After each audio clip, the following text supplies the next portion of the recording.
All right, so Invest 97L, huh? Everyone's got their eyes glued to the tropics, and you want the need to know to get prepped. Makes sense. We've all been there, staring down another hurricane season here in Florida. This time, though, it feels like there's a bit of a plot twist brewing out in the Gulf. Definitely keeping us all on our toes. You sent over 3 articles, Treasure Coast newspapers, USA Today, and one from the Weather Channel. Looks like we've got a lot to unpack. Yeah, and from the sounds of it, we might need a wetsuit for this deep dive. Oh, for sure. One article even went as far as saying this one storm, could be what everyone remembers about the entire 2024 hurricane season. Oh. Yeah. So is that hype, or is it time to start prepping like crazy? Let's find out. Right, gotta cut through the noise.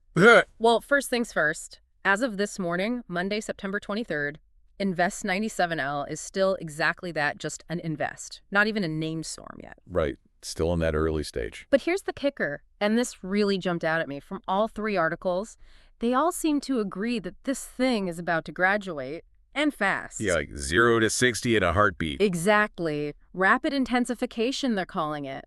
Could be looking at Tropical Storm Helene forming later today, maybe even escalating to hurricane status by Wednesday. That's a quick jump. No time to waste then. And it's not just speculation either. They're sending the hurricane hunters out. That's a big deal. You don't just send those folks out for a casual flyby, do they? Nope, not at all. Means they're seeing something in the satellite data, in the models. That's got them concerned. They want a closer look. Okay, so we're not talking about a few rain clouds just swirling around out there. This thing has potential. Serious potential. And speaking of fuel for the storm, one of the articles mentioned the Gulf of Mexico's heat content. It's at an all-time high, right? Yeah, crazy, isn't it? Is it fair to say that having that superheated water down there is like adding, I don't know, jet fuel to a bonfire when it comes to hurricanes? Perfect analogy. That's exactly what it's like. The article actually quoted Brian McNulty, a tropical scientist at the University of Miami. And he was very clear. Warmer water equals more energy for these storms, faster intensification, and more unpredictability. Makes sense. So we've got a potential hurricane on our hands, potentially a strong one, forming fast, and a whole lot of warm water just waiting to supercharge it. Where's this all headed? Florida, right. Florida is definitely in play. The articles all mention the models are still a bit scattered, which is normal this far out. Right. But the cone of concern, that area where they think it could go, it blankets a good portion of Florida's Gulf Coast. Yeah, I was looking at the maps earlier. The Panhandle, the Big Bend area, those are looking like the most likely targets right now. But that cone extends pretty far east, too. Could even see impacts down here on the West Coast. So even if the storm center stays further west, areas like Tampa Bay, for example, could still be looking at some pretty serious effects, right? 100%. This is something people always misunderstand about hurricanes. They think it's all about where the eye makes landfall. Oh, the eye's going to hit Panama City. We're good down here in Sarasota. But that's not how it works at all. Right, it's not that surgical. Not even close. The impacts of a hurricane, I'm talking storm surge, heavy rains, those powerful winds, they stretch way beyond that center point.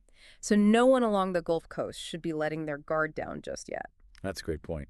And just for our listeners in other parts of the Gulf, the articles did mention Cancun, Cozumel, Western Cuba.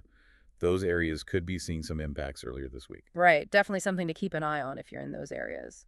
But since you're here in Florida with us, let's focus on what you might be facing in the coming days with this potential hurricane. And we're back, still neck deep in this Invest 97L situation, trying to figure out if this thing is going to live up to all the hype. Right. Before the break, we hit on those big prep steps, making sure those hurricane kits are good to go, staying up to date on the latest forecasts, and knowing your evacuation route like it's your own address. All essential, for sure. But, I want to shift gears for a sec. We've thrown a lot of numbers around, wind speeds, rainfall amounts, all that good stuff.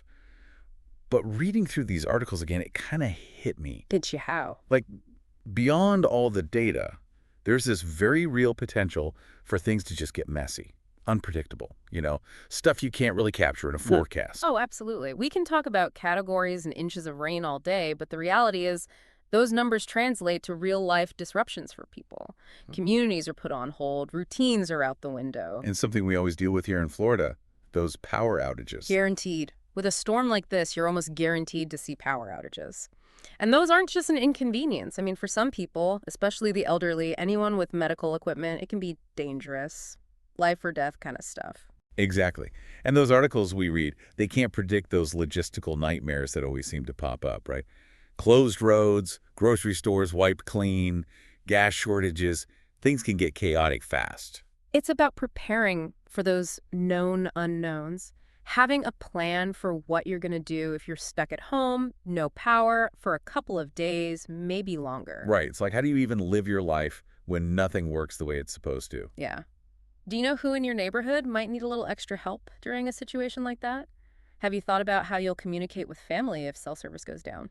Those are things people don't always think about. It's all about being resourceful, being adaptable. Because as we know, even with the best plans, hurricanes have a way of throwing curveballs. Always. And that's where that human element you mentioned comes in.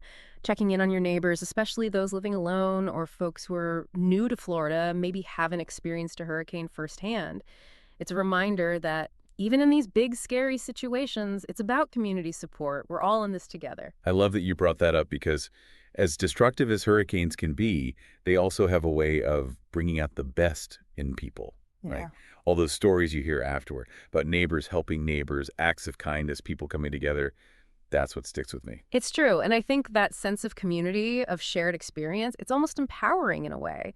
When things feel chaotic and stressful, there's this underlying sense of resilience. We're all in this together. We're going to get through it together. It's powerful stuff. So we've covered the practical prep steps. We talked about the human side of weathering a storm. As we wrap up this part of our deep dive, what's the most important takeaway you want to leave listeners with as they navigate the next few days with this potential hurricane looming? Honestly, I think it boils down to this knowledge is power. You've taken the time to listen to this deep dive, to really absorb this information that puts you ahead of the curve. You're not caught off guard. You have time to prepare. I love that. Preparation equals peace of mind, right? Yeah. It's about taking control back in a situation that feels uncertain and a little scary. Exactly. And so much of the anxiety surrounding hurricanes comes from that fear of the unknown.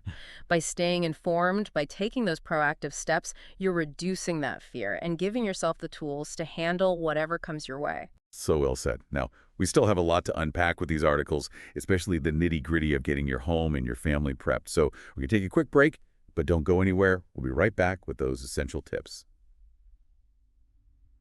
All right, we are back.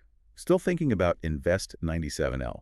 Lots to digest here, but we've got this. So far, we've covered the potential track, those sneaky threats that come with a hurricane, and how important it is to be prepared, not just with supplies and a plan, but mentally too. Absolutely. That mental game is huge. And now that we're feeling mentally prepped, let's talk about some practical steps. You're in Florida, hurricane kit is stocked, weather alerts are set. What can we do around the house today to minimize damage and keep everyone safe? Yes, that's what I'm talking about. Hurricane prep lists can be overwhelming. Let's make it easy. Absolutely. The first thing I always tell people, take a good look at your yard. Anything that's not tied down, nailed down, glued down, it's all a potential projectile in high winds. Right, you got to think like a hurricane. Exactly. So patio furniture, grills, potted plants, kids' toys, bring it all inside if you can. If not, secure it the best you can in a shed or garage. Oh, and what about trees? If you've got some that look a little questionable, now's the time to maybe give them a trim, right? If you have the time and the means, absolutely. Even if a tree doesn't completely come down, strong winds can snap branches, and those become projectiles too. Plus, you don't want to be dealing with downed branches after the storm if you can avoid it. Safety first. Okay, so the yard is in lockdown mode. What about inside the house? Windows and doors, those are your next line of defense. If you've got hurricane shutters, now's the time to put them up. No shutters, no problem. Plywood works great for boarding up windows. Just make sure to get it cut to size ahead of time. Preach. There's nothing worse than trying to make a last-minute Home Depot run when everyone else has the same idea. The worst. And while you're at it, don't forget the garage door. People always forget the garage door, but they can be super vulnerable to wind damage. A lot of hardware stores sell those reinforcement kits. Definitely worth it. Noted. Windows, doors, garage, all secured. Let's talk about the inside. What about preventing water damage? 2 feet of rain. That water's got to go somewhere. Exactly. And the last place you want it is in your electronics. This seems obvious, but unplug everything. Even if you're not in an evacuation zone, those power surges are sneaky and they can fry your stuff in a heartbeat. Better safe than sorry. And it's a good reminder to have some surge protectors on hand, too. Always a good investment. And as long as we're talking about protecting valuables, round up those important documents, passports, insurance papers, anything essential. Put them all in a waterproof container or at least a Ziploc bag. That way, if you do have water coming in, those are safe. Such a good tip, and so easy to do.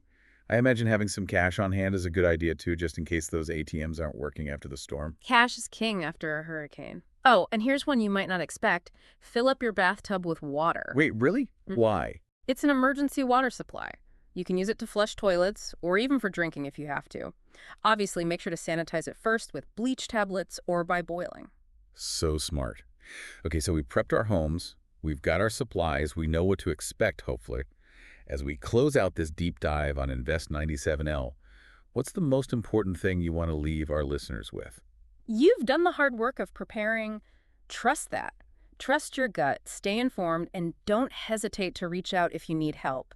You've got a great community here in Florida, and we've weathered plenty of storms before. So true. And remember, even though those news reports can sound scary, and this storm does have the potential to be serious, knowledge and preparation are your best defenses against that fear. 100%. This deep dive has armed you with the information you need to make the best decisions for yourself and your loved ones. That's powerful. Could not agree more.